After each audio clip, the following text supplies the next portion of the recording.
Well, hello there, channel viewers. This is Honest Jim. Honestly speaking to you today about inflation in Thailand. Um, to begin, I was in Kona, Hawaii, on the big island of Hawaii, a couple of months ago, visiting my daughter and my grandsons and my son-in-law. And I was shocked. I'd lived there for 30 years, and I had a business there, had a law office. And I was shocked at the prices. I couldn't believe it. Um, I used to live up on the hill, up on the volcano, where they grew Kona coffee. And there was a small country store just down the road from me called Como Store. And they grew their own coffee in their back acreage. And they put it in the paper bags and they sell it to you. Real Kona coffee for $12 a pound, fresh picked. And I grew up on that. And I went to $15 a pound eventually. Um, but it's rated the second best coffee in the world after Jamaica Blue Mountain. But be that as it may, this isn't about Kona coffee. This is about inflation in Thailand.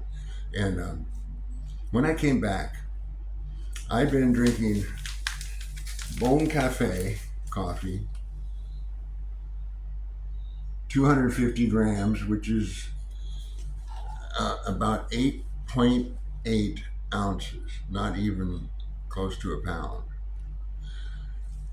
For years, I tried all the coffees in Thailand. I'm a coffee guy. I like my cups of coffee in the morning. And this one, to me, this Robusta, was the best that I could get in Thailand. It's a good coffee. But it's grown in Thailand, it's processed in Thailand, it goes to the Thai stores, and it's sold in Thailand. There's no tariffs, there's no big expense in getting it from the farm to the store. So I started drinking this when I first came to first came to Thailand. I live in East Isan now, the agricultural area, close to Cambodia and Laos. And I started drinking it when I moved here permanently 4 years ago. The price, 120 baht. And that is about, back then with the US dollar being at around 34, that worked out to about maybe not quite $4. Okay, and I could drink out of this bag for almost 2 weeks. Um, so I went to Hawaii and I came back and I went to buy another 250 grams of this, and it was 170 baht. It went up from 120 to 170 baht, 50 baht, which is like almost $2 in my mind overnight. And I noticed it. I didn't like it. I looked at the prices for the other coffees; they'd all gone up, and I didn't have any coffee at home because I'd been on vacation. So I went ahead and I bought a package, reluctantly. And that was, let's see, I got back from Hawaii on May 3rd. Okay. And I drank my coffee. And it was done somewhere around the middle of June, maybe late June. I needed some more coffee. So I went back to Big C. Now, Big C is a huge grocery store and sells lots of stuff. It's big. It's like Safeway, where you might live in America. It's a major purveyor of goods and food. I went back in and I went to get my coffee. 220 baht. From 120 to 220 for a coffee that's grown in Thailand, processed in Thailand, shipped in Thailand to the stores, and sold in Thailand. Okay? And on top of the problem, the US dollar, because of what the local administration in America is doing, which is tomfoolery in my mind, the dollar has gone in several months down 10%, which is a record breaking dive. So I not only have the dollar going down 10%, I have the coffee going up, let's see, 170, 220. You do the math on that. That's a couple of dollars per package. And I didn't buy it. And this is the first time in my life that I have refused to buy something because of the price, especially in a grocery store and a locally grown product. Now, the ramifications of this are a number of things. Number one, the big picture in Thailand is that tourism has crashed. It's really bad here. And it's part of the GDP of this country. It's always been robust. Before the pandemic, the people meter hit 40 million tourists in the year before the pandemic. That's unbelievable. 40 million people in Thailand, mostly concentrated in Bangkok, Phuket, Chiang Mai, all in that portion, that area of Thailand. I live east, where we don't have all the tourists and stuff, which I like. So the pandemic came, and then tourism picked up again. I think we had 33, 34 million people, tourists, this last uh, time of measurement. And now it's after this high season, which is December and January of this last year. It's just dropped off the map, and everybody's going, "What's happened?" Well, what's happened is the hotels, car rentals, food, everything has gone up. Look at the price on this pound of Thai coffee, huh? From 120 to 220. That's just for coffee. Now you multiply that out over like people who live here, over all the goods and services they need to buy each month. You're looking at a big increase in cost. And I'm on a fixed income, so all this stuff I have to uh, uh, triage what I'm going to buy and what I can afford.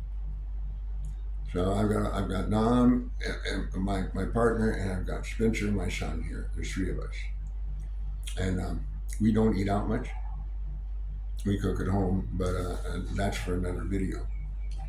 So anyway, what I want to continue talking about is that if the coffee prices are gone like this, what are other things going up?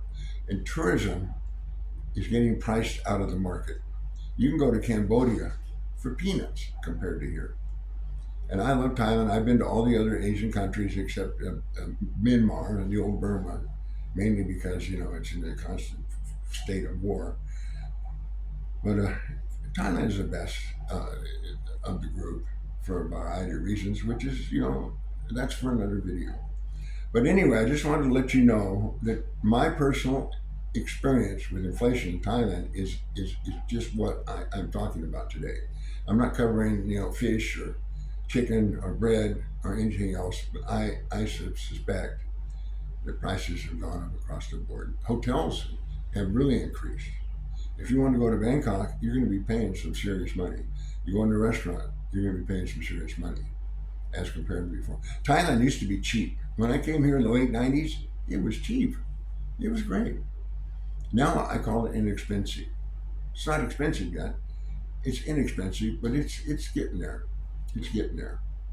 So uh, by the way, in regards to the Thai-Cambodian war, I'm 90 miles away from the gunfire, and a lot of people in Thailand have been evacuated to my town where I live. Um, a lot of people, and they're starting to filter back home now. It looks like the war's calmed down. A lot of 16-year-old Cambodian soldiers have been killed. 16 years old. Um, the United States has a treaty with Thailand to come to their aid should there be a trouble. Like Cambodia apparently fired the first shot on this. So the United States is hooked up with Thailand, and China is hooked up with Cambodia. So you've got two nuclear countries in a small dispute and trying to resolve it. But when anything like this happens, you have to be careful. You have to be careful. But it seems to have subsided and calmed down. I haven't heard that it's over yet. But they're fighting over a temple, an ancient temple. And a small boundary dispute, and people are dying over it. Anyway, I'm not going to get into the world situation and turmoil in America. But folks, if you're thinking of coming to Thailand, there's probably never going to be a better time. Okay, I can still afford my coffee, and I still enjoy a good cup in the morning. Anyway, this is Honest Jim signing off. Again, subscribe, hit the thumbs up, help me out, and you might want to share this with some of your friends, especially you folks that are looking to come to Thailand. You know, I suggest, as I've said before in my previous videos, come here for a month, spend a week in Bangkok, a week in Chiang Mai, a week in Phuket, and maybe a week in Isan area, and get a sense of what you like. You just don't move, sell your car and sell your house and sell your furniture and put a bunch of money in your pocket and land here. That is not the way to do it. Okay, and there's lots of scams. You know, you have to watch yourself like anywhere else. And you probably should look at some of the other internet videos that are out there on being careful. Thailand is no different than any place else. It's not any worse. It's not any better. It's just a place where people are trying to make a dollar. And as I've told my son over and over again, the mantra that he needs to remember for the rest of his life: everybody wants your money. Okay, that's it for today. It's Honest Jim signing off. Stay tuned for the next video. Aloha.